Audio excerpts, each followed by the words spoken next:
آپ نے شاید سنا منیر ملک صاحب جو ہمارے چیئرمین پریزیڈنٹ ہیں نیشنل الیکشن کمیشن کے، انہوں نے کہا تحریک تو شروع ہو چکی ہے.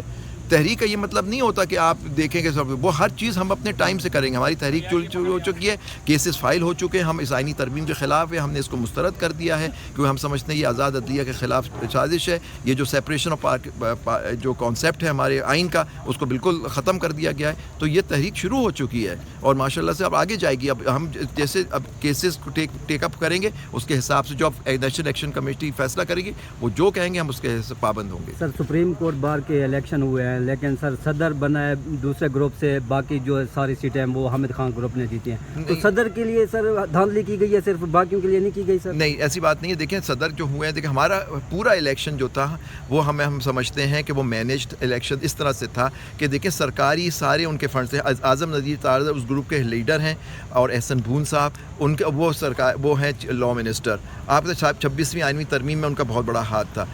پھر ان کے پاس وہ نوکریاں بانٹ رہے تھے، سی ویز لے رہے تھے، اور جس طرح سے اور آپ نے دیکھا الیکشن والے دن وہاں دھاندلی بھی ہوئی لاہور میں. 50 ووٹ جو منیر کاکڑ صاحب کے تھے وہ ان کو اس کے دے دیا جب وہ ختم ہوا تو اس پہ. اور کیا فرق آیا آپ کو پتہ ہے؟ ٹوٹل فرق صدر کے اور جو الیکٹ ہوئے رؤوف عطا صاحب اور یہ جو منیر کاکڑ میں صرف 129 ووٹ کا، جبکہ ہمارا سیکٹری کے جو کینڈیڈیٹ ہیں ان کا 485 کا، ان کا ٹوٹل ووٹ 1785 ملے. تو اس کے رؤوف عطا صاحب کو تو صرف 1640 ملے. تو اگر ہمارا سیکٹری 1785 پہ جیت رہا ہے تو ہمارے سارے وکلا ہمارے ساتھ ہیں اس خلاف ترمیم پہ. جو آزاد وکلا ہیں، جو آزاد عدلیہ کے ساتھ ہیں، وہ دیکھیں ہمارا گروپ کی باتیں نہیں ہو رہی. الیکشن ہوتے ہیں، ختم ہو جاتے ہیں. ہمارے گروپ نے ساری سیٹیں نہیں جیتے ہیں، 6 سیٹیں جیتی ہم نے، لیکن جو بھی ہم نے جیتی ہیں فیئرلی جیتی ہیں اور اصول کے بیسس پہ جیتی ہیں. اور اکثریت جو ہمارے کینڈیڈیٹس کو ووٹ ملے، آپ کا رزلٹ ہے، آپ ان کا ہمارے ووٹس دیکھ لیجیے، ان کے ووٹس دیکھ لیجیے. جب آپ صدر بنے تھے اس وقت جنرل سیکرٹری وہ بھی دوسرے گروپ سے نہیں، میرے ہماری گروپ تھے،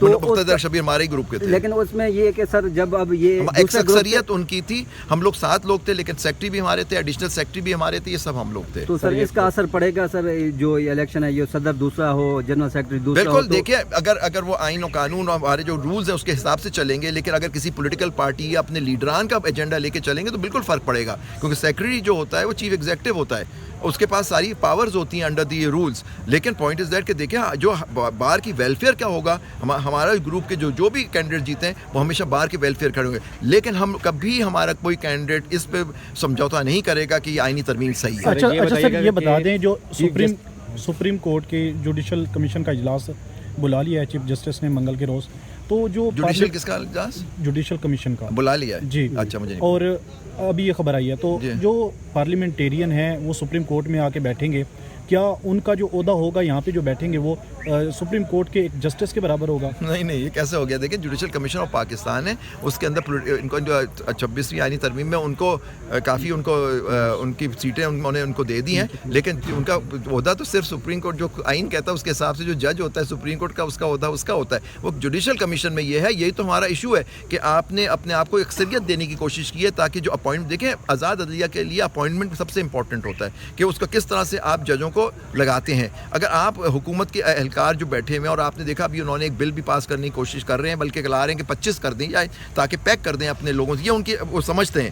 لیکن آئی ایم شیور عدلیہ جو ہمارے جو آزاد عدلیہ کے جو جج موجود ہیں ہمارے اس خاص طور پر اس بلڈنگ میں جو آپ کے پیچھے ہے، وہ دیکھ رہے ہیں کہ کیا ہو رہا ہے. جو پارلیمنٹیرین بیٹھیں گے تو پھر کیا جج کا جو عہدہ ہوگا وہ نیچے ہو جائے گا یا نہیں ہوگا؟ دیکھیے جج کے برابر میں نہیں سمجھتا. دیکھیں عہدہ جو جج کا ہوتا ہے پارلیمنٹری، دیکھیں دونوں ہمارے آئینی ستون ہیں، پارلیمنٹ بھی آئینی ستون ہے، حکومت بھی ہوتی ہے اور عدلیہ بھی ہوتی ہے، 3 آئینی ستون ہیں ہمارے. تو اس عہدے یہ فرق نہیں ہوتا. دیکھیں بات انہوں نے اس ترمیم میں لائے، اگر یہ اس کو صحیح کر کے بناتے اور صحیح کرتے، اگر ان کا صحیح ہوتا تو اگر بیلنس رکھتے تو پھر یہ اس میں کسی کو شکایت نہیں. اینی بینچ کا سربراہ اگر جسٹس منصور علی شاہ کو بنا دیا جاتا ہے تو آپ لوگوں کو کوئی اعتراض ہوگا؟ یہ تحریک ختم کر دی جائے گی یا ہم تحریک کی بات، ہماری تحریک شروع ہو چکی ہے. ہماری تحریک ہے 26ویں آئینی ترمیم،